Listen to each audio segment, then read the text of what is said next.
ते राजकीय घडामोडीवर मी काय खूप जास्त भाष्य करणार नाही. आम्ही सर्वजण दुःखात आहोत. जोपर्यंत 13 दिवस होत नाही तोपर्यंत राजकीय कुठलीही भूमिका तिथं घ्यायची नाही असं आम्ही ठरवलेलं पण आहे. आणि मला असं वाटतं एक परिवारातला व्यक्ती म्हणून ती आमची जबाबदारीसुद्धा आहे. काल सुनित्रा काकींनी वहिनींनी महाराष्ट्राच्या पहिल्या उपमुख्यमंत्री म्हणून त्यांनी शपथ घेतली, याचा आनंद आहे. पण दुःखात असल्यामुळे शुभेच्छा आणि अभिनंदन हे करता येणार नाही. जसे 13 दिवस संपतील तसं आम्ही स्वतः त्यांना भेटू, त्यांचं अभिनंदन त्या ठिकाणी करू.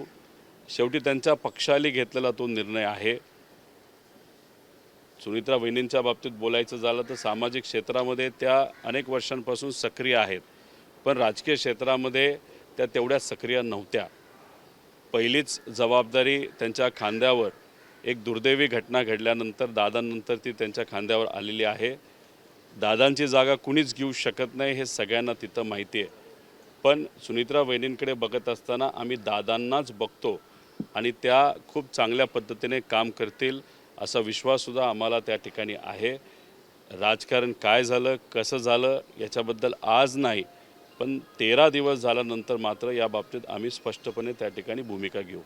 पवार कुटुंबियांना या संपूर्ण शपथविधी असेल किंवा इतर गोष्टींची माहिती होती का? कारण विलिनीकरणाची चर्चा काल पवारसाहेब देखील म्हटलेले आहेत की विलिनीकरणासंदर्भातली चर्चा ही सुरू होती. दादांची इच्छा होती की 12 तारखेला दोन्ही राष्ट्रवादी एकाच मंचावरती एकत्र येणार, हे देखील ठरलेलं होतं. त्या पूर्ण प्रक्रियेमध्ये गेल्या 3 ते 3.5 महिन्यामध्ये मी स्वतः होतो. अनेक वेळा दादांना मी भेटलो होतो. दादांबरोबर काय संभाषण झालं कसं झालं हे आज या ठिकाणी मी सांगणार नाही. 13 दिवस होऊ द्या, या बाबतीत मी स्पष्टपणे त्या ठिकाणी सांगेन. त्यामुळे रोज काहीतरी कन्फ्युजन तयार करायचं आणि मग आपली इकोसिस्टीम वापरून ते कन्फ्युजन इको करायचं, ही पद्धती अयोग्य आहे, ही योग्य नाही आहे. बघा असं आहे, आत्ताच्या परिस्थितीत आम्हालाही राजकारण करायचं नाही, नाहीतर मी अनेक गोष्टी सांगू शकतो. काय घडलं आहे, काय घडतं आहे, मला सगळं दिसतं आहे. मी सगळ्या गोष्टींचा साक्षीदार आहे. आणि तुम्हाला सगळ्यांना माहिती आहे, माझे आणि अजितदादांचे जे संबंध होते त्यात जवळजवळ सगळ्या गोष्टी ते मला सांगायचे, माझ्याशी शेअर करायचे.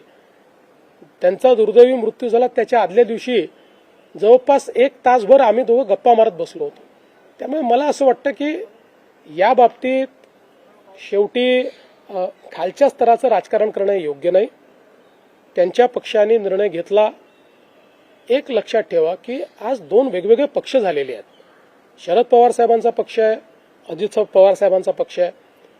आता अजित पवार साहेबांच्या पक्षाने हा निर्णय घेतला की आमचं नेतृत्व हे सुनेत्राताईंनी करावं आणि त्यांनी हा निर्णय घेतला की सुनेत्राताईंनी नेतृत्व करण्याकरता शपथविधी करावा. त्यांनी सुनेत्राताईंना सांगितलं, सुनेत्राताईंनी त्या ठिकाणी तो शपथविधी केला.